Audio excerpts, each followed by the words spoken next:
At this time, we're going to bring up our two guests. Very excited to introduce both of them, the real football fans of New Jersey, Katelyn and Katie. Ladies, welcome to the show. Thank you so much for joining us. Of course. We're happy to be here. Thanks for having us. No problem. Absolutely. My first question is just tell us a little bit about yourselves and the podcast that you do. I know you typically air Wednesdays at 7:30 and you're on all social media platforms, correct? Like the big four.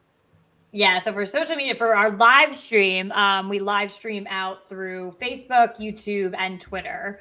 But then also, too, just from a social standpoint, we are on Instagram as well. So we used to live stream through there back in the day, but unfortunately, we actually use StreamYard too. Unfortunately, we can't go through Instagram on there, but. How are you tonight, Katie? Thank you so much for joining us. I am great. I am great. The real football fans of New Jersey. We're a little bit of a unique podcast. The fact that we cover two main topics that are two loves of ours. Football. Obviously, we are two New York Giants fans, lifelong Giants fans, but we do cover football, college football, all of the NFL, and we also cover the Real Housewives. Hence our name, the Real Football Fans of New Jersey. So we kind of cover, two very different topics, but we find a way to make it work. We're coming up on 4 years this month of doing it. And so it's been a fun ride. Hey, be honest, we've had some very interesting crossovers, actually. Yeah. So there's more similarities in football and Housewives than people think. One in particular coming up, Tiki Barber's wife is going to be on the Real Housewives of New Jersey. She is one of the new housewives coming in. So a lot of crossovers there, but it's just, two of the things that we love. Katie and I have grown up together. We've known each other I just turned 30. We've been friends for 30 years. So for a decade now. And, someone just told us 4 years ago, we don't like Tiki Barber, so get that shit out of here. I don't like him either. You can't talk shit on Eli and get away with it. Sorry. No, never. People just told us, you guys should start a podcast. And 4 years ago, we just went live on Facebook for the first time. And it's been that ever since. It's been amazing ever since. So, yeah. That's awesome. Congrats on the 4 years, by the way. Thank you. Our third co-host, who's not here tonight, unfortunately, she just wants to say hi, Sam Cardona. She was looking forward. I follow Sam on Twitter, so we've interacted before. So I wish you were here, Sam, but we'll keep talking through Twitter. Absolutely. That's great. Now let's get into the X's and O's a little bit. I know both of you are very knowledgeable about the team, and I believe, Katelyn, I know you were at the game. Katie, I'm not sure if you were, but what was the experience like on Sunday? Obviously, an ugly win. I wasn't there. I wish I was. I wasn't there. Okay. I think I saw a picture. Maybe I know you're at one of the recent games, but yeah. What was the game that I was at? Oh, I was at the Rams game. Okay. Not I try to not remember that. But yeah, I mean, the main takeaways, it's, you guys touch on it. Like, we were in the waiting room listening to you guys, and you touched on a lot of great points. I think, the biggest takeaways were that we were very excited to see kind of what the offense would look like under Freddie Kitchens. I wasn't expecting, the best offense to come out. I think if you want to compare the offense and the defense showed up and was on TV for 60 minutes. The defense actually showed up and played a football game for 60 minutes. So that's what we got on Sunday. So it was a defensive game all around. What I saw offensively is, maybe little baby strides in the right direction. We still don't have a run game, but there was a little bit more creativity, with passing and things like that. So I don't know, but I got to call out my boy, Xavier McKinney. He's a Bama boy. This is an interesting pod for us to be on now because right behind me is my Tua Alabama jersey. So I'm a huge Bama fan, huge Tua fan. So but I can't see him succeed this weekend. But major shout outs to my boy Xavier. Told Katie before the show, before the game, that if he gets another interception, I'm buying his jersey. So he is, and we're very weird with buying jerseys. So just to set that precedent, but he will. Yes, it's hard to find it, but I will be buying his jersey. Yeah. Yes. Good call. My takeaways, honestly, is that I feel as though if you were a part of the Giants locker room and like this week you're watching tape on the game, I honestly feel like they could have come away with like 6 interceptions. There were so many like opportunities, dropped interceptions actually, but they played phenomenal. And again, on Xavier McKinney, like one of my takeaways is also huge snub on winning NFC Defensive Player of the Week right there. 100% should have won it. 100%. That was, it was a defensive win. So hats off to them. They played really well. And although it wasn't fireworks for the offense, they did enough. They were able to get some drives, at least chew up some clock here and there. But obviously this is a defensive win for the Giants, and we'll take any wins however we can get them. So yeah, absolutely. Anything you want to add on that, Hank? I know we're talking X's and O's here, but I know you always bring the fun facts. Were there any fun facts that really caught your eye that struck? I know we mentioned that Joe Judge has never lost a home divisional game as head coach of the Giants, so that's been interesting. I like that. Yeah, no, I think we pretty much covered everything. As Katie and Katelyn alluded to, the offense did a good job of milking out the clock when necessary. They weren't spectacular by any stretch, but at least I saw a little bit of an improvement compared to what that redhead gave us over the past like season and a half. So I stood up for Jason Garrett before the season started. So I know. I did. And I will admit it. I will never go back on anything I said. Everyone's going to always have the receipts because we are, all of our stuff is out there. We can't hide from it. So I 100% defended him going into this season. But a second, let me just throw my phone across the room. I'm getting too much text. Is it from Jason Garrett? No. It's all good. I would hope not, right? No, thank God. Yeah, but now this to win that and just move on, finally get a divisional win, heading into Miami now, which obviously a big game on Sunday, Daniel Jones or not.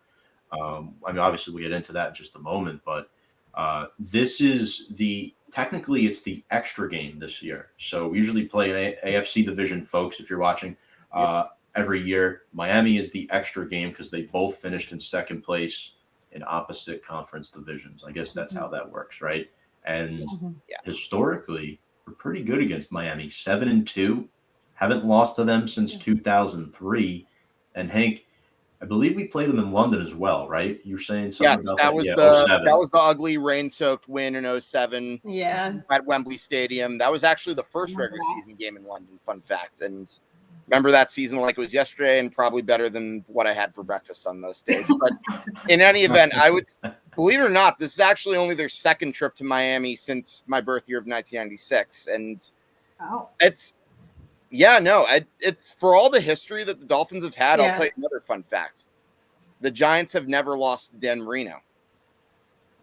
Okay. Wow. All right. Yeah. All right. That's a nice one. I'll take that vibe into Sunday. None of those 100%. two losses came against Dan Marino. Take that, Dan. Yeah. We don't know whether it's going to be DJ or Glennon. But Kayla and I were saying this on our podcast last night. We were like, this is with what we've got left on the schedule, like this is a winnable game. It is. And so it would have really, and hopefully would still be nice to have Daniel Jones playing in it. However, we did address the fact that if it is Mike Glennon, it's not completely outlandish to say that we still have a shot at winning. So, there are worse backups in the league. Mike Glennon has had experience as a starter in the NFL. He obviously played a game for us this year. So we would obviously love for it to be Daniel Jones, but I think we still have a shot with Glennon. We do. Absolutely. I agree. Yep. Yeah, Katie, you bring up a good point too, because Mike Glennon has been around the block a few times. He is a veteran. What concerns me though is Miami is on a 4-game winning streak. They beat Carolina, but we look at their last 4 games. They beat the Panthers, Texans, and Jets. 3 not so very good teams. I mean, the Giants beat the Panthers, and then they had the 1 win against Baltimore. But I think for me, starting Mike Glennon, that's not the biggest concern for me. For me, it's watching Jalen Phillips get 3 sacks last week. Yeah. And that defense forced 3 picks. So I think both tackle positions are going to be real key in this game because it is definitely concerning with the weapons Miami has on the. I mean, we can get to Jalen Waddle later in his performance last week, but Jalen Phillips is a guy the Giants were looking at, and he's been good. Emmanuel Ogbah's been good, and their defensive tackles are good too. Zach Sealer and Christian Wilkins. They have a really good defensive line, very underrated too. Like those are players we really don't hear much about in the NFL, and I think it's players like that kind of just blue collar workers. They show up and they do their job.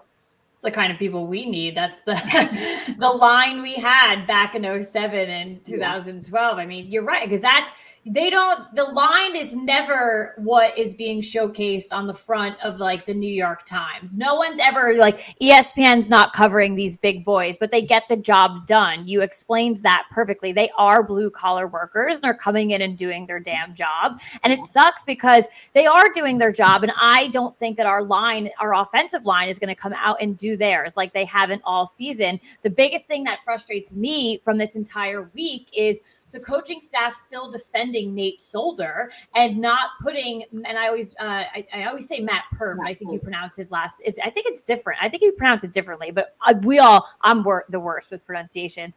But how can you defend someone and say that you have seen his progress? And we're all watching, that's the fun thing about being a sports fan and understanding the sport. You don't have this insider information as a head coach. We're watching it week after week. So don't lie to me and say he's improving because he's not. So that, I fear that on Sunday because our line's not going to show up, and it's a very impressive defense. And it's blitz city in Miami. So like Mike Glennon, put your strong pants on because you're going to get this way, that way, anyway. Yeah. I mean, Joe Judge said, Hank, he's been pleased with the play of Nate Solder. I mean, that comment. That's like a complete, bull. Like I can't. No, I don't. Listen, I respect Joe Judge, as I think you'll probably see from us talking over the course of the rest of the show. But sometime, every now and then, there will be moments where he says stuff to the media where it's like, I don't buy it. There's no way you can tell me first of all, I don't even he never should have been starting over Peart in the first place. That's just me. And the only reason I'm saying this is because Peart's a young, I think that's how I got it right now. No, you are right. It is Peart. Yeah, because I say Peart. I always say Peart. Whatever, Matt Peart. Well, to be fair, no, you're right though, because I have yes, it is Peart. I'm pretty sure. So to be fair, there's a legendary drummer with that same name, so I have to remember that it's pronounced differently than the Rush drummers. Peart, just protect our damn quarterback. It's all I care about. No. At the end of the day, he's a young guy, and he should have been playing more often than Nate Solder, who we all know isn't going to be back next year anyways. There's no way they're going to buy out his contract, I would imagine. So, yeah, I would rather let the young guys develop. But I don't know. There's a lot of things this franchise does that confuses me. It is what it is. Yes, it's true. It's like you never know with this team. And Steve agrees, one of our commenters, Judge might be smoking some good stuff. Maybe. I don't know if it's good stuff. It might be, a little bad. Because he's not making much sense. No. And obviously the Giants signing Jake Fromm to the practice squad this week. So another quarterback who has already been elevated to the 53-man roster. Right. So, Hank, that's really concerning. But it's a real shame because Daniel Jones, it seemed like he's starting to hit his stride a little bit. And then an injury like this, it really makes the Eli Manning haters look really, really bad. Because they took him for granted. The guy never missed a game. Right. And now we're dealing with a quarterback who hasn't played a full 16-game season yet. And Hank's pulling out the OG right there, right? Yeah, God. I've got my thank you. I've got my thank you. Barely fits me anymore. I missed the memo. I don't. It's an Eli Manning podcast. Going off all my different jersey collection here, Tom. I know. I was going to say you've pulled out 100 so far. So Katie and I, we just have bad luck with jerseys. So what we want to do now is just go old school. So we can't So Eli, I always get like one of my first jerseys is OCU Manura. I'm obsessed with him. So Love I like them. those. Love him. I love those types of guys. I don't normally go after the wide receiver, the quarterback, but I did say once Eli retires, I will buy his jersey. I bought it the day he retired. And then we just have bad luck. I have a Jason Pierre-Paul jersey. I have a Landon Collins jersey. I struggle with the jerseys. So, and I know Katie's got some random ass jerseys too, which we thought these people would be Giants for life. And it just really backfired on us. Who are some of the ones you have, Katie? We were very, very, very close, both of us, to getting customized jerseys that said snacks on the back instead of the. We were like, literally, it was this close. Like it was in our shopping cart, and then he left. Like a couple months down the road, gone. And we were like, holy crap, we almost had snacks jerseys, which we still love him. Like we probably would have rocked them, but it was close.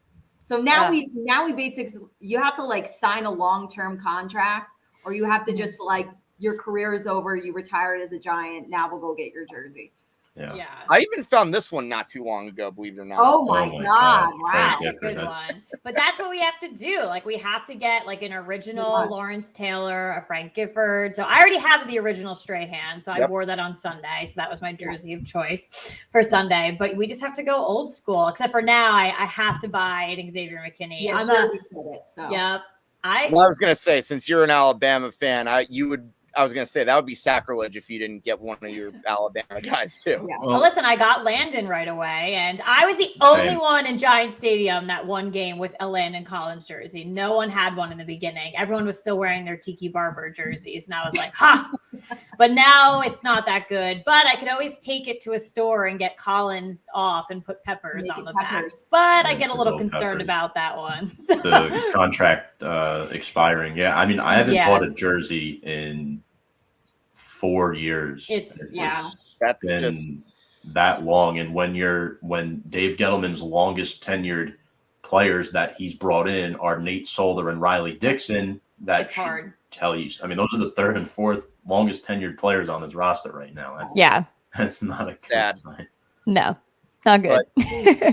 In any event, speaking of guys on the roster and guys that Dave Gettleman drafted, so if you'll tell from later on in the show, Tom and I are big Daniel Jones supporters, and I gotta ask, are you two among those who believe in Daniel Jones, and do you think he should be playing on Sunday?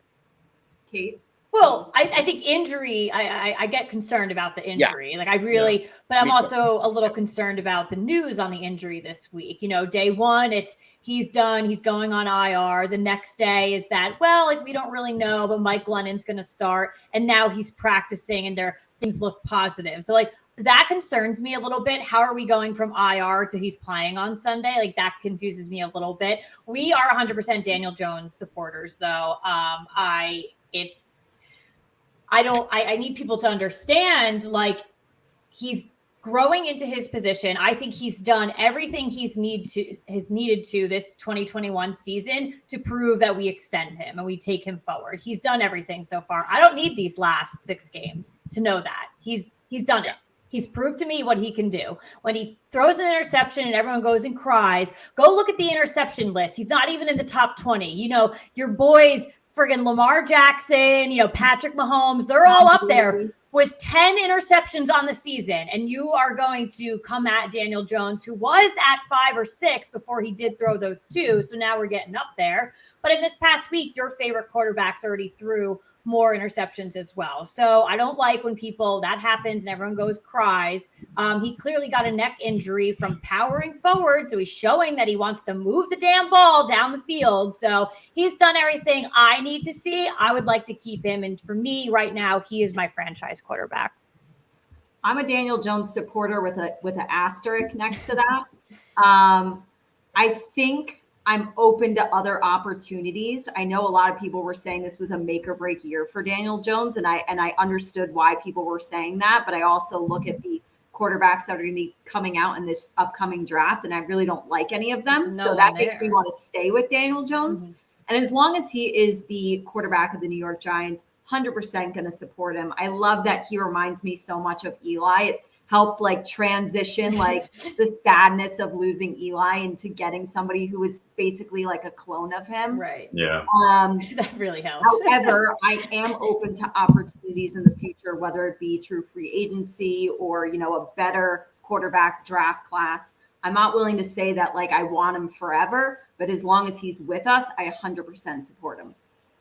Yeah. I think that's totally fair. I'm the same way pretty much for the most part. I think I'm definitely among those who see him as a guy who could very well be our franchise quarterback for a long time. But the one major red flag for me, and this is kind of a hot take, but for me, the red flag for me was the injury possibility more so than the turnovers. I always thought the turnovers could be fixed over time. It's just when you have a quarterback who has a tendency to run the ball, that sometimes gets me a little nervous that he's going to. But no one's going to be Eli Manning. So we need to accept that as Giants fans. And it sucks. And I don't want to accept it. Like, let's just like put like Eli in this thing where he never ages and we get him for the next 16 years. You had somebody like Russell Wilson, you know, who has started all those games.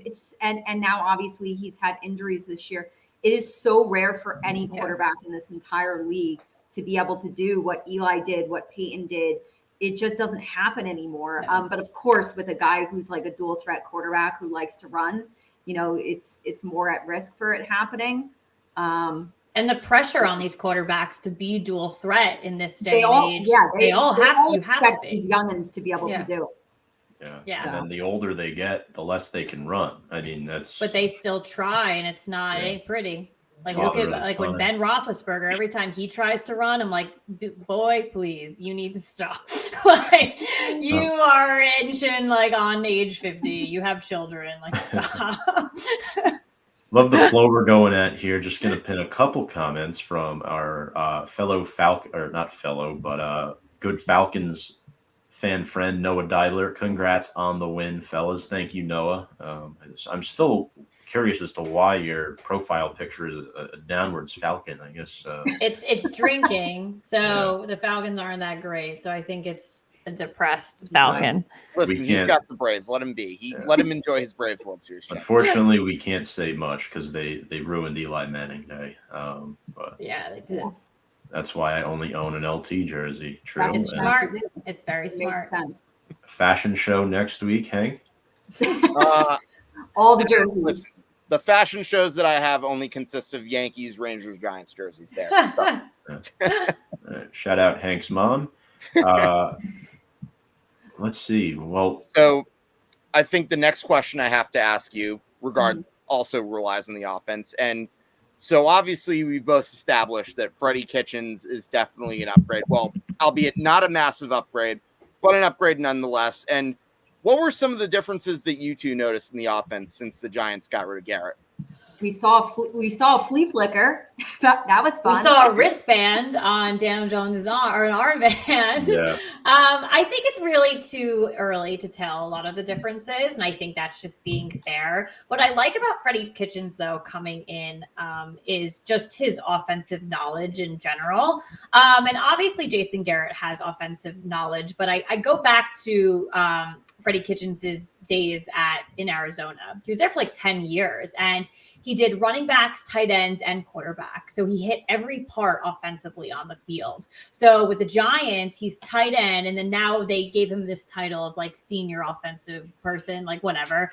But let him now guide our running backs. Let him guide Daniel Jones. I like that his experience stems to different groups of the offense and being, honed in on that. And I like him coming in now as the offensive coordinator and making these decisions for us. And I think the relationship between him and Daniel Jones will be a little bit better if Daniel Jones has to make a split decision on the field if something doesn't go right. I felt with Jason Garrett, he couldn't do that. And the ball was going way wide out of bounds. He was getting sacked, like panicking because I'm not running the play that Garrett told me to run. I think with Kitchens, he's going to have a little bit more freedom and open to make really cool decisions. So again, I think it's a little too early to tell differences, but based on past experiences, I like what I've seen from Freddie Kitchens prior to being named the interim offensive coordinator for us. They were spreading the ball around pretty well.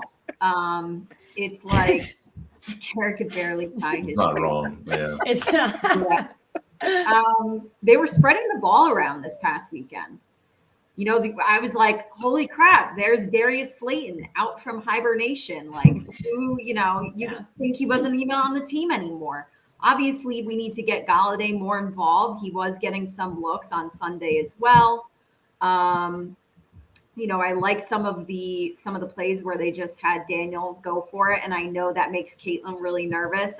Every time that he runs, now he's got a neck injury. Obviously, what happened with getting injured, but he honestly is like one of our top offensive weapons. Yeah. And we've seen this season that the guy can throw, he can run, and he can catch. Mm-hmm. So it's like, let him do it all. I'm fine with it. As long as he can stay healthy, that's the key. But I liked some of the plays that they called where it was just like, all right, Daniel, it's you. Just go for it. Whoever it's going to be, Freddie Kitchens in the future, somebody else, we need to let Daniel Jones be a deep ball thrower because he's one of the most accurate in the league when he is given the opportunities to do so, and nobody, for whatever reason, allows him or calls the plays for that to happen. Let Danny dime, people. Let him dime. Throw those dimes, baby. And to both of your points, just to piggyback off of one thing on Freddie Kitchens, he didn't have granted, he didn't really have Kadarius Toney because, he's been pretty much injured the whole season. He didn't have Sterling Shepard. He didn't have Kyle Rudolph or Caden Smith. And Hank knows this, but I feel like I'm in the minority when I say this. Caden Smith is the most important tight end on this team. And you're not wrong. You're not wrong. No, he's the best run blocking tight end that we have.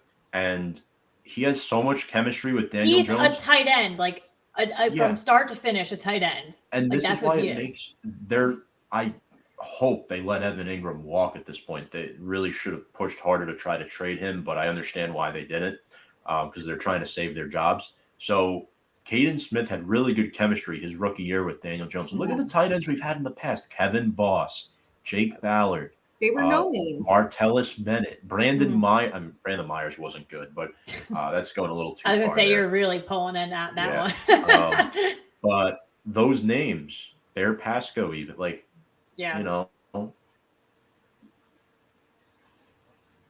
Smith is probably better than most of those guys. Maybe not Kevin Boss, but he former 5th-round pick.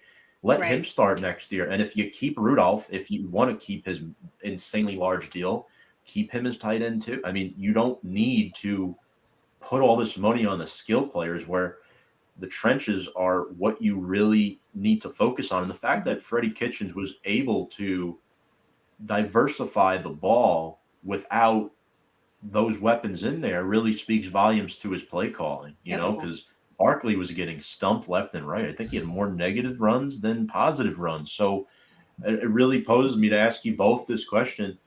Who are you looking at specifically if you had to pick one player to step up and make a play on this offense? Because right now, Toney and Golladay each have no touchdowns. It reminds me of that 2004 year where not a single wide receiver, I think, scored a touchdown. That was really sad, by the way. It was either 03 or 04. But who are each of you looking at specifically? I would love if our tight end crew came back, one of them. I loved when Kyle Rudolph score recently, but it was just so vibrant and it was explosive. Absolutely loved it. It's what we needed. And that position has been so Evan Ingram is not a tight end. He doesn't act like one. He doesn't block like one. He's not a tight end in my opinion. So we've been missing such a crucial part of an offense in that area. So I was happy. We're big Caden Smith fans, but I was happy to bring on Rudolph, finally get some more depth in there, but not using them. But I guess, with injuries as we move into the next game, a couple, I think it's got to be Golladay, and I think we have to target him. It's not necessarily his fault for no plays because the ball's not really going to him. So I think he definitely needs to be the one to explode. Unfortunately, I feel as though the Giants' safety blanket, the guy who's going to make the plays when you really need them, is the guy who's always hurt, and that's Sterling Shepard. Yeah. And so, if he's not healthy and he's not around, I got to be honest with you, I want the ball in Daniel Jones's hands. If you got to be the one to run it, that's fine by me. Like Katelyn and I text every single game. And every time they're like on the goal line, I always tell her, I'm like, fake the handoff to Saquon. Daniel, take it yourself. Go, go, go. Because like, as crazy it is, he's the one that I trust the most right now. So I'm going to go Daniel Jones. And if healthy, Sterling Shepard. Awesome. By the way, Tom, I was just taking a look out of curiosity. You're right. It was the 04 team, because I was like mind boggled when I saw both Hilliard and Toomer didn't have a touchdown. But I don't know. I just love looking at numbers of old school Giant teams, and I love keeping random stats in my head. But Katelyn can tell you I'm the same way. I'm like a stat weirdo, so I'm all about it. In any event, random stats. In any event, I think you kind of have an idea as to how Tom and I feel about Joe Judge. I think he definitely deserves to stay another year. What about you two? Are you two on the same page as us? Yeah, I would like him to stay. It's interesting. We talk about this a lot on our show, that quarterbacks and head coaches these days are just on the chopping block as soon as they step on the field for the first time. And it's terrifying. Like, I imagine like your job, like your day-to-day job, like you walk in and that first day, if you don't do something right, that's it, we're out of here. Like, that's not how like the real world works. And I don't know why the NFL has turned into this, like, if you can't turn it around after 365 days, it's insane. So I think I agree. And I think I saw it in one of the comments on the show, like people tune out when he does his press conferences. He's a little annoying on his press conferences, I will. But I like that, just like the vibe that he brings to the team of like this no nonsense. Like, I don't think I've ever seen him smile, to be honest. Like, that's fine with me. Like, I just, and exactly in this comment up here, and those people are probably the biggest idiots in the world. Like, look at where you are now as a Seattle franchise. Like, so yeah, I definitely don't want to see him out the door. And I think that would actually be awful for the Giants organization. We've let go of 4 different coaches over the past X amount of years, or 3 or 4. Like, let's just keep one and just move along. Just move along, people. It's not completely broken. I know people don't want to accept that. We really aren't that broken. So just, I like Joe Judge. I think the players respect him. And I think that's like honestly a huge part of the equation for any NFL head coach. Like, you have to have the guys want to go out and fight for you. And I feel like the New York Giants players like Joe Judge. They want to fight for him. They want to win for him. Going into this season, I think it was more so like Jason Garrett was on the hot seat. Gettleman's on the hot seat. I think Gettleman will be gone at the end of the season. Let's keep Joe Judge in place. Let's, we're probably going to end up with 2 first-round top 10 picks. Let's let Joe Judge stick with it. New GM, see what they can do, drafting players that, he wants. And I don't think there's any reason to give him the boot. And I think like, it would be pretty crazy. Garrett gone, Gettleman gone, Joe Judge gone. We need some kind of familiarity to stay within the organization. And we're such a young team too. The team is continuity. I'm completely in agreement with that. And look, I'm not saying Joe Judge is perfect by any stretch. No. He has made some calls this year that had me scratching my head and maybe screaming at the TV. Right. But look, at no point do I think the guy do I think there's really any legit reason that the guy should be fired? I mean, he's done a better job with this team than the last few coaches, if I'm being honest with you. Like, he's trying to establish like a bit of a culture change. And look, I don't disagree with people's takes about his press conferences. Like, I get the same vibes I did whenever I watch Elaine Vigneault talk. I don't know if you guys follow the Rangers, but like whenever he would say stuff in press conferences, like I get that same feeling. But at the same time, he's not a guy that I feel like I just think that he has a better control of the locker room and better control of what's going on than the last 2 guys did. And I'd rather give him another year or 2. I don't really want my team to get into a vicious cycle of like firing a coach every couple of years. Cause then you're headed into dysfunctional territory. And as much as I get the calls for like wanting a quarterback, because at the end of the day, we know that this is a quarterback's league. Right. You want some stability at that position too. And, if maybe after a couple of years, like we see that, like maybe he's not, then maybe you can talk to me about that too. But you know what? Unfortunately, fair or not, that's the New York sports media. That's how fans are. It's kind of toxic at times, and I hate hearing it, but I've just gotten used to that fact. And at the end of the day, we know at the end of the day, ownership is going to do the right thing and give them another year or two, and then we can determine whether or not they really are the answer. New York media is so tough, like you said. Two guys that can handle it, Joe Judge and Daniel Jones. They can handle it. So, yep. Absolutely. Couple comments. Patrick Kacharski, the comment section. Go Saints.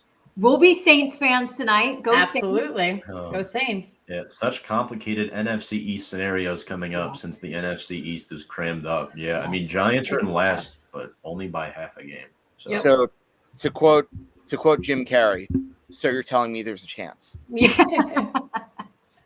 Patrick, if you like the Giants, make sure, drop here, make sure to subscribe to our YouTube channel at Big Blue Avenue. A lot of content we like to put up there. And Steve, look, I always respect your opinions, man, but this one, come on. Fake Belichick impersonation. I don't know about that one. I don't think he's faking. I don't think he's doing a Belichick impersonation. I think Steve's Joe Judge is just like a tough guy, and listen, a lot of his pressers are a little annoying, but you got to get past that. I'm not liking a head coach for how he does press conferences. Right. That's not like win me a damn game. That's all I care about. Right. They're not judged on their public speaking skills, nor should they. Exactly. Look at Bill Belichick. He doesn't talk. He barely speaks, and he just wins games for them. Cool. We're on to Cincinnati. On to this. I want to kind of get a gist on Miami here, and Katie and Katelyn, just want to ask both of you, what challenges do you think they present offensively? Obviously, with Devontae Parker on IR, that's one less weapon that the Giants have to worry about. But what challenges do they present? Because they have some good, young, talented players on their roster. In fact, one that the Giants were potentially considering drafting in the first round this past offseason. Well, I know. They've got the 31st ranked running offense right now. So I'm not nervous about that. I'm of course they still have a run game though. It's not great. They have one at least. It can definitely be stopped. It can definitely handle. What I'm obviously nervous about is Mr. Waddle. He's going to be a challenge. What scares me the most though about him and about his game, I'm a stat nerd too. So he's 18th in receiving yards right now, but he's also ranked 18th in yards after catch. Yeah. Now, when a wide receiver is a yards after catch guy, like I always think this is why, like I absolutely love a guy like Deebo Samuel. When you are a yards after catch guy, you're always going to scare the crap out of me. And he's going to be the main challenge for the Giants defense. But, with a guy like Parker out, all you have to do is really, and like I said, I don't really like their run game. So if you can contain Waddle and you can shut him out of this game, I feel pretty good about it defensively. Yeah, the Giants do have a hard time making full tackles, though. So that is point in case right there, Katie, of what you said, that he's a yard after catch. We need to actually take him down then. Like the Giants are all over the field. There's always like three guys there, but it's these sloppy tackles and these sloppy like backhands, like on the back of players and like trying to pull their jersey. Like I need you to bear hug, these guys and like take them down. Like, so I agree with you there. He's fast too. He's a fast guy. So he's very fast. He's not built like a running back, but he is like a very interesting sized wide receiver, and he's very fast. And I obviously loved watching him for every year at Alabama. And I would have loved to had someone like him, but yeah, I think so too. Like he's not, the only offensive player making plays for them. I think with their run game too, some of their backs are actually kind of forming into receivers. So you do have that like dual threat there, which is always an interesting dynamic for an offense to have when you have your running backs jumping up and making these, getting these receiving yards like up the field. So that to me scares me a little bit too. Gesicki is built like a wide receiver as well. Like he's not really like a true tight end. And we can't cover them either. We can't cover tight ends. Last week we did, but that was a rarity. Yeah, so Mike Gesicki will be their other, like, I think, big weapon in the game. I agree 100%. I mean, Tay Crowder is our linebacker one. That pretty much defines the whole story of this season. We have two defensive captains on season-ending IR. No Blake. Yeah. The Giants need so bad. We love Blake Martinez. I love Blake too. I think Hank has a jersey of his actually, right? That was another jersey. If he comes back and signs, I will get his jersey too. I mean, look, he's got that was a Christmas gift last year. I will not draft the linebacker's jersey right now. The longest tenured linebacker the Giants have had since LT was Chase Blackburn. Oh. Literally, I mean, that's literally, and I love Chase Blackburn. Don't get me wrong, not to reminisce, but that's the longest tenured linebacker since Lawrence. We had Antonio Pierce for a while. He was pretty solid, 05 to 09. 09. Blackburn was. Oh my God, it feels longer. I feel like we had Pierce longer. 05 to 10. He spent time as a substitute teacher, so that's why I respect Chase Blackburn. Yeah, and then he came back and made that big catch over Gronk in the Super Bowl. Killed it. Anyway, Jalen Waddle and Mike Gesicki, I think, have been key elements to Miami's passing game. And Adoree Jackson is the one corner that I think is really good at not missing tackles. I know he's missed a couple throughout the course of the season, but from what I've noticed, he was really good in the Kansas City game, right, against Tyreek Hill at times. And then, you know, who steps up? Because Darnay Holmes is out. We mentioned Aaron Robinson because the Giants are adjusting. He had a great game against Philly. Yeah, those two, you know, he made that those like end of the game decisions there, really knocking those out. So if he steps up again, and I think it was because Julian Love had a phenomenal game as well, and I think he was like quoted after the game just saying, you know, Robinson is a very smart player, and he knows when he has to make, you know, these big game time decisions. So I think in this game, he's going to have to make, you know, some deal breakers for us, and he's going to do it at the right time. So I can see him coming out strong this week for us. I agree with that for sure. I like Aaron Robinson a lot. 3rd round pick that we traded up to get. I think due to the landscape of the NFL, more of a passing league now, you need more defensive backs, right? And it's a shame that Rodarius Williams went on IR because he was looking like he might be okay. You know, obviously young corners go through growing pains, and Aaron Robinson is a guy, at least I'm a big college football buff as well. And my good buddy's a UCF fan where Robinson went to school. Robinson doesn't commit penalties. He comes in on corner blitzes, and he fits the press man scheme that the Giants are trying to build with Patrick Graham. Everyone's like, what the hell happened to our defense the first 5-6 weeks of the season? When you're learning a new scheme, it's going to take time to get adjusted to. I mean, you have to kind of see behind the lines a little bit that it's not going to look the exact same way it did the first couple weeks of the season. Now that they've learned the scheme and the players are billing into the system, now the defense looks better than what it did at 2020. I mean, Eagles were held to 7 points. They put up 40 or 30 against Kansas. Oh, Kansas City's defense is not good. But that was a bad analogy there. But yeah, at least that's how I feel. And we're getting Logan Ryan back, though. Yeah, that's great. Big news. Big news. Yes. Huge. So quickly here, ladies, I want to get a key to the game from each of you, and Hank, you as well. Key to the game for the Giants on how they win this game. And Katie, if you want, we'll start with you on this one. I think they're going to have to win it defensively again. I mean, obviously, if Daniel Jones is not starting at quarterback, it's going to have to be the defense. Miami, like we talked about, they're on this win streak.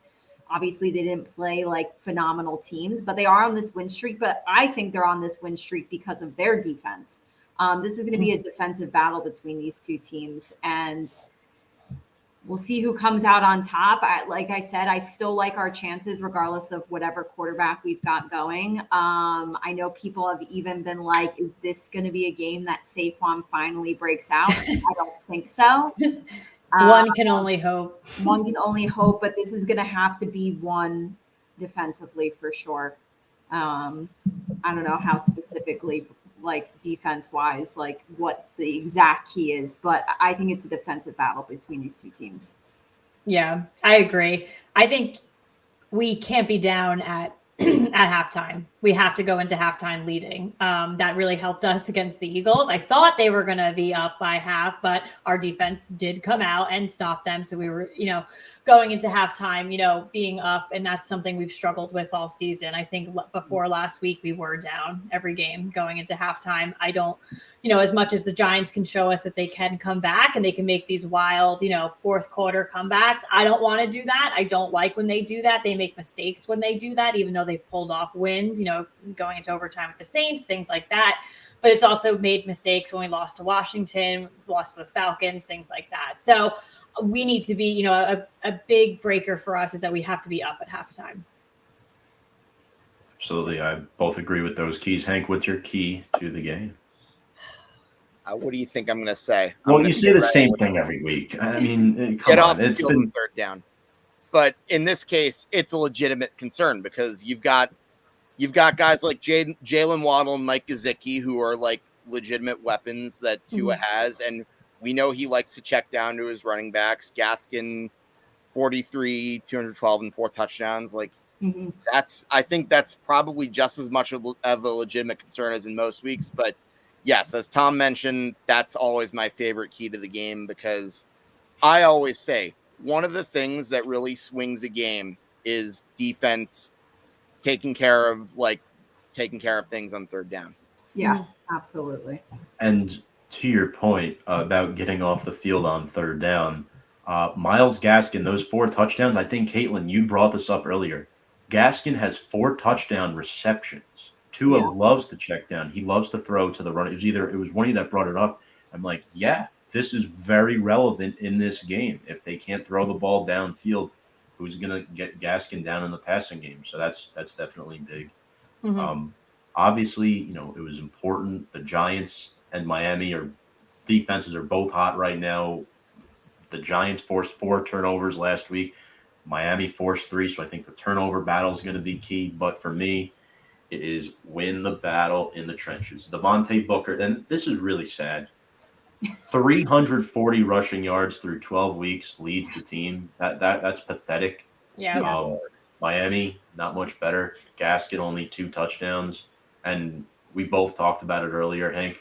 Jalen Phillips, Emmanuel Ogbah can rush the quarterback. So personally, I mean, I guess we can all ask each other this question right now.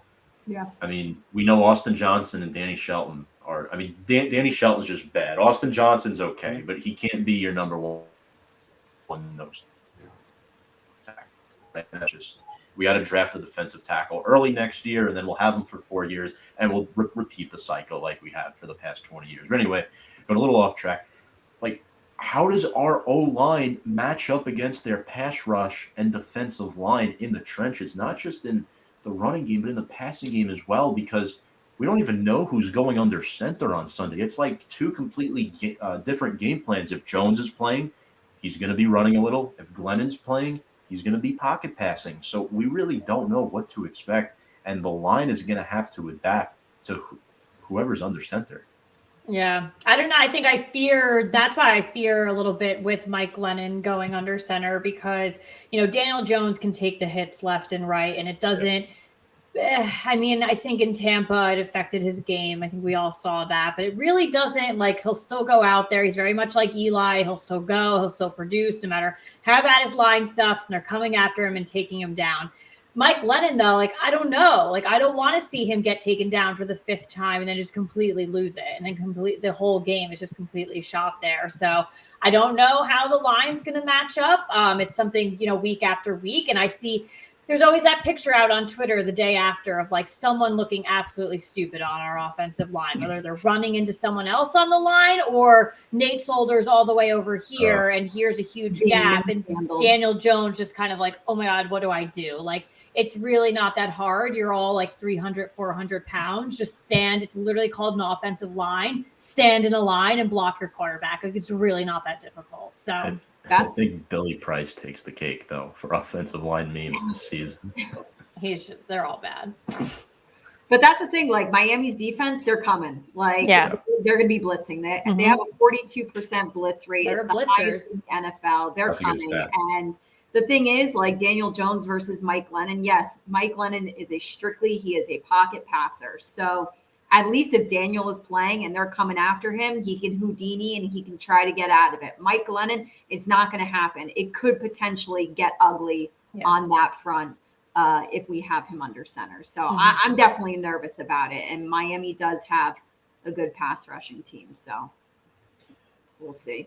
So, ladies, just a couple more questions from Hank and I. And again, these are the Real Football Fans of New Jersey. They've been awesome on with us here tonight. I'm getting distracted because Dallas is about to kick off shortly. So if I can get a player to watch from everybody, one from the Giants, one from Miami, that you're keying in on in this game, and it doesn't have to be the best player, like who's most important to winning this game for each team. Good question. I know. For the Giants, I'm going to keep the momentum going with Xavier McKinney. He has just continues to elevate week after week. And, it's going to be a big defensive game, as we all have been talking about for the last hour. If he can keep, if he gets a couple more interceptions for us, I think that would be great. And then on Miami's side, I'm going to, put it in the hands. Tua's got to step up. He's got to do his thing. I think it's been a little upsetting for the past couple of weeks. And who knows? He might not even be playing on Sunday, but because there's always so much weirdness with Miami and Jacoby Brissett and him. So, but if he is starting, which I hope he is, he's just got to step it up, and it's going to come out for that team to play a little bit better offensively. But that Jalen Waddle to a connection could really do them wonders.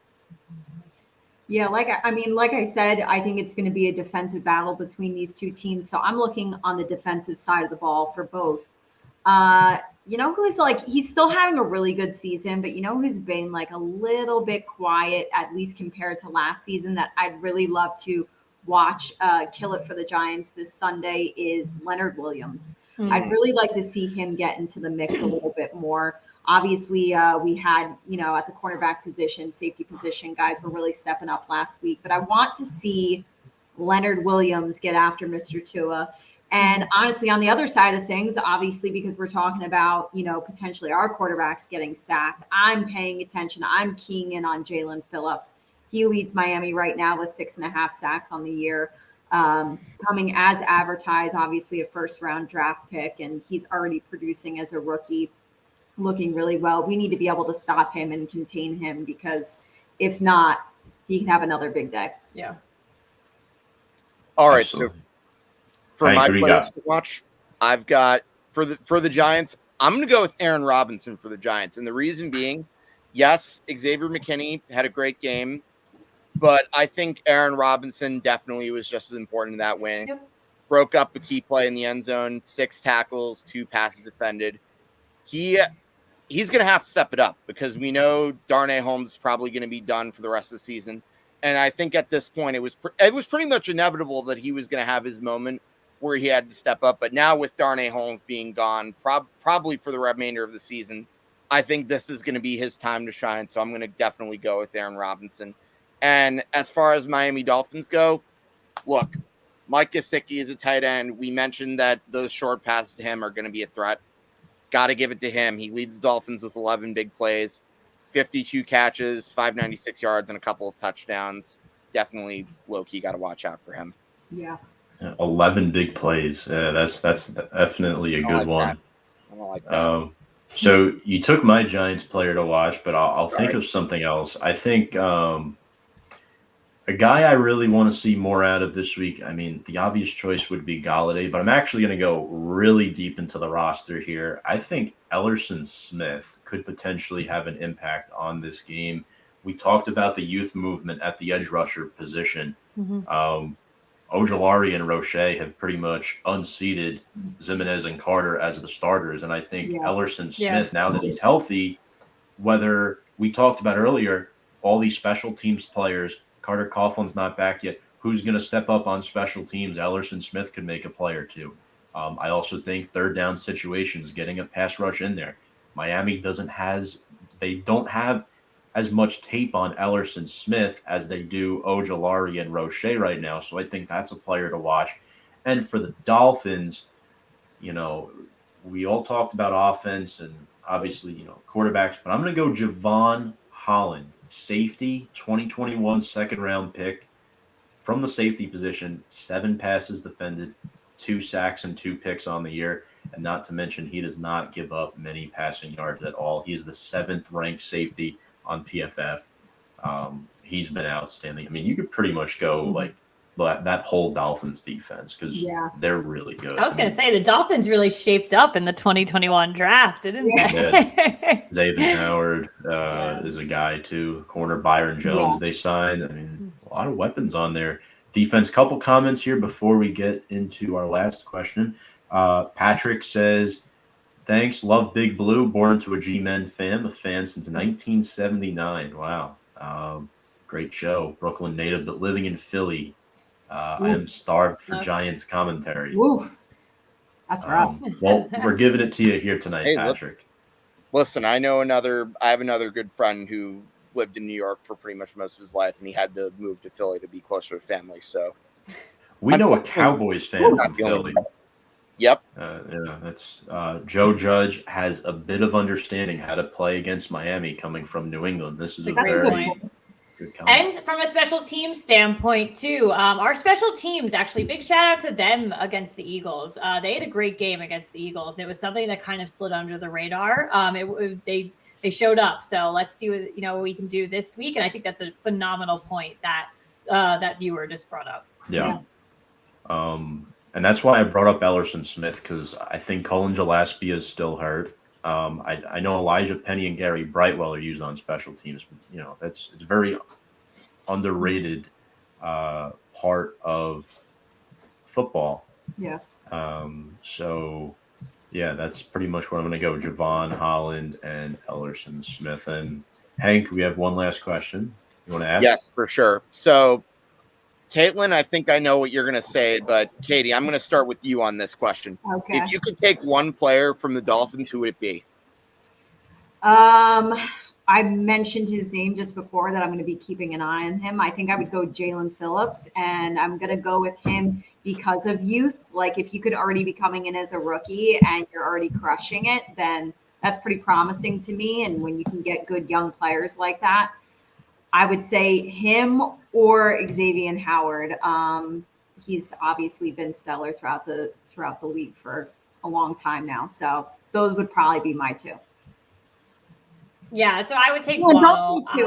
No, I wasn't going to. Jalen Waddle was also one of my boys at Bama, so a more recent boy at Bama. So definitely Waddle. And, Katie had brought it before, he's in the top 18 for receiving yards. He's the only rookie in that top 18. All of the other, and he's 700 plus yards on the season, 4 touchdowns. So, and for him to be in that top 18 and the only rookie in there is great. He's doing phenomenal things. And just like what you had said, for the defensive players, the youth, I love that in a good wide receiver coming out and doing big things for, a quarterback position that's been up in the air in 50-50 this whole season for them. So good for you, Jalen, coming out and doing big things for them. So the Giants put on like 9 wide receivers to our roster this year, and we're still trying to figure out how the hell to use them. So I'd love to have a guy like him come on. So, and no, I wouldn't take Tua. I do love Tua, though. He's my boy forever. So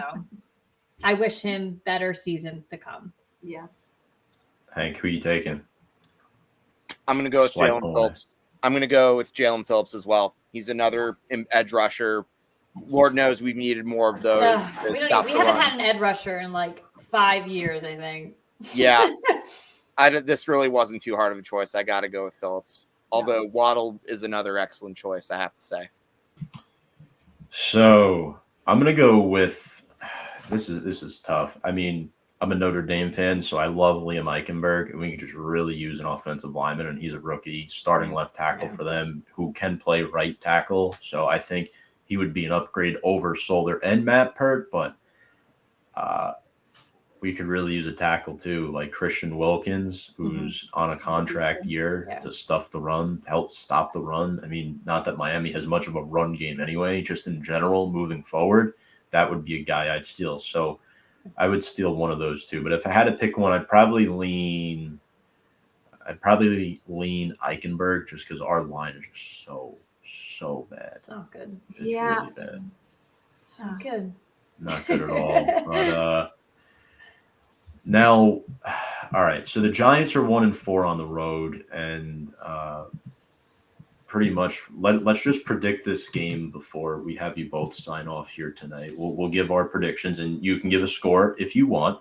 And Katelyn, we'll start with you here on this one. I know I got a little sneak peek before on social media, so I know who both of you are taking over. Yep, I know.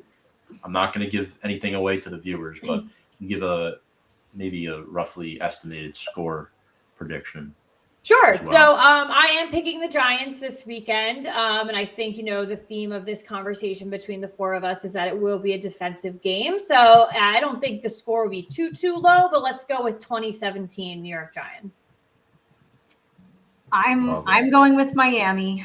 Obviously, there's a huge question at quarterback, so that's going to play an influence once we find that out. But that's going to be like a game time decision, it seems like.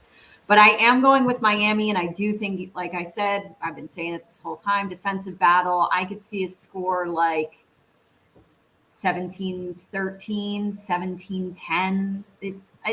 It could be a pretty boring game, honestly. Yeah. It's not gonna be too many fireworks, I don't think. You know what? I took a risk last week picking the Giants. You know what? Screw it. I'm going to do it again. I'm going to say Giants win. Let's say 23-16. Okay. All right. Like that. And you know what? It's the law of averages is telling me to pick Miami in this game. They won 4 in a row, but I think their luck is going to stop this week. I think the Giants are going to be well prepared. I'm not very confident in saying this, but I said it last week. I'm not very confident in picking the Giants to beat the Eagles, and they wound up winning. But as much as I'm going to pick the Giants' final score, this is going to be ugly. This is I'm going 13-10.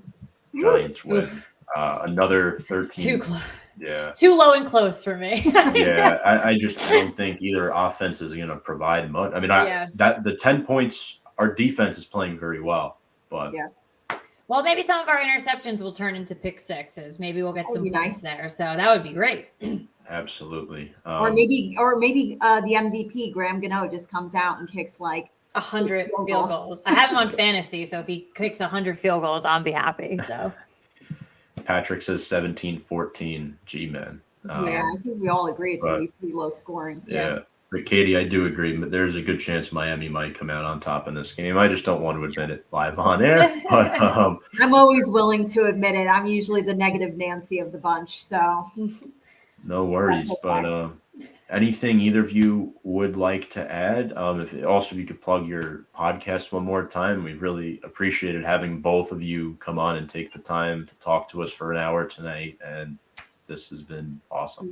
Yeah. I'll let Katelyn do the plug because she's good at that. But I do want to ask one question for you guys before we go. Sure. I know we talked about like how do we feel about Joe Judge? How do we feel about the future with Daniel Jones?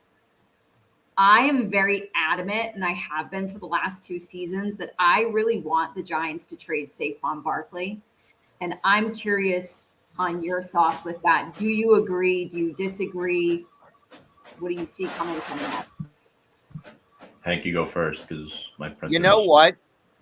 If you had asked me this question maybe a couple of years ago, I probably would have been like, what? But like the more I think about it, it's really not as far-fetched as you might think. And, Tom, I know you're probably not going to agree with me. You might not like them saying this, but I honestly would have no problem trading him. I said it. I'm sorry to be admitting this. That making a mistake.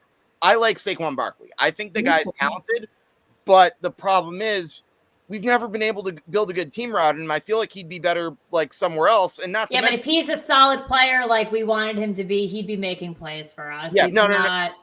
You're right. You're absolutely right.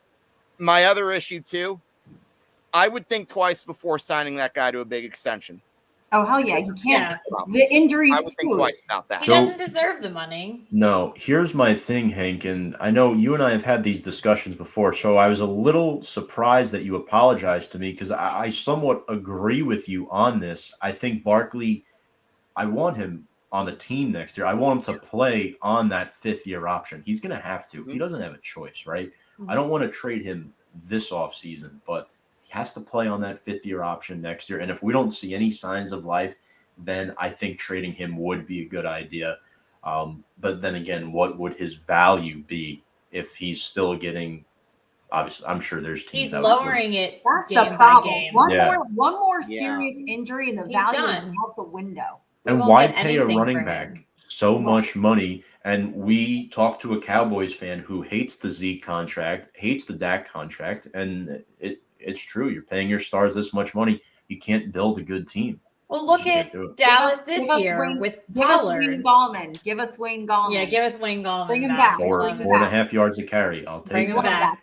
Love him. Oh, the Wayne train. I miss it. Brandon Jacob, Ahmad Bradshaw was a 7th-round pick, and he was a starter for a little bit. Yep. People argue you don't draft a running back in the first round. So that was a tough one. But yeah, no, this was honestly great. We truly appreciate you guys having us on. We love talking to fellow Giants fans because we're usually just talking and bitching to ourselves. So, but this was a great strategic conversation between the four of us. We truly love it. So our plug-in. So we are the Real Football Fans of New Jersey. That is our official name. We are on all of your favorite podcast outlets. We are on Apple Podcasts. We are on Spotify, Stitcher, Google Podcasts. We're literally everywhere except for I don't think we're on iHeartRadio, but who's on that? I don't know. I don't know who's on that one. We're literally everywhere though. On social media, on Facebook, you can just type in the Real Football Fans of New Jersey. You'll find us. Same thing with Instagram. And then Twitter, we are at RFFNJ_. So that's how you can find us on Twitter, and then YouTube as well. We're the Real Football Fans of New Jersey. Live streaming every Wednesday at 7:30 across Twitter, Facebook, and YouTube. And you can just always join us on Instagram as well for fun content on a daily basis. We're always giving updates on what's going on around in the NFL, in college football. Hey, if you've got the lucky lady in your life who likes Housewives, send her our way too, because we're always dishing the dirt there. But yeah, so that's where you can find the two of us. Absolutely. Well, Katie, anything you want to add on that? I hope the three of you prove me wrong on Sunday, and I hope we get the W. So I'm always happy to be wrong. Go Giants, and just really appreciate you guys having us on tonight. It was a lot of fun. Well, Katelyn, Katie, thank you so much. Appreciate your time. We'll have to chat again soon. This was a lot of fun. Absolutely. And make sure to go check them out at the Real Football Fans of New Jersey, folks. Thank you both. Go Saints ball game. Go Saints. I know. Let's go Saints. New Orleans. Come on. Who dat? All right. Thank you so much. Thank you. All right. So that was Katelyn Brower and Katie Guagliardi. They were Tom's printer is fired up. It's actually not my printer. It's my girlfriend's printer, and today is her birthday. So that's why I'm in a different location. I just wanted to quickly shout her out for allowing me to do the show tonight in her room. So shout out to her. Really appreciate it. And happy birthday, Deanna. Very happy birthday to you. And there goes her dog. I think it's time. Maybe we should sign off. I think the dog's wishing her a happy birthday too. Yeah. Hank, any final thoughts you want to add? Listen, I can't believe I'm taking the risk of picking the Giants again, but you know what? I just have that weird gut feeling. I think the law of averages dictates that Miami has to lose sooner or later. I'm pumped, but Tom, as always, thanks again for having me on. Always enjoy talking football with you, my guy. And one more thing I have to say, let's go Big Blue. That's right. Folks, thanks so much for tuning in on Facebook Live tonight. Make sure to subscribe to us on all of our social media platforms below: YouTube, Facebook, Instagram, Twitter. We are there, folks. Thank you all very much. And one last time, let's go Big Blue.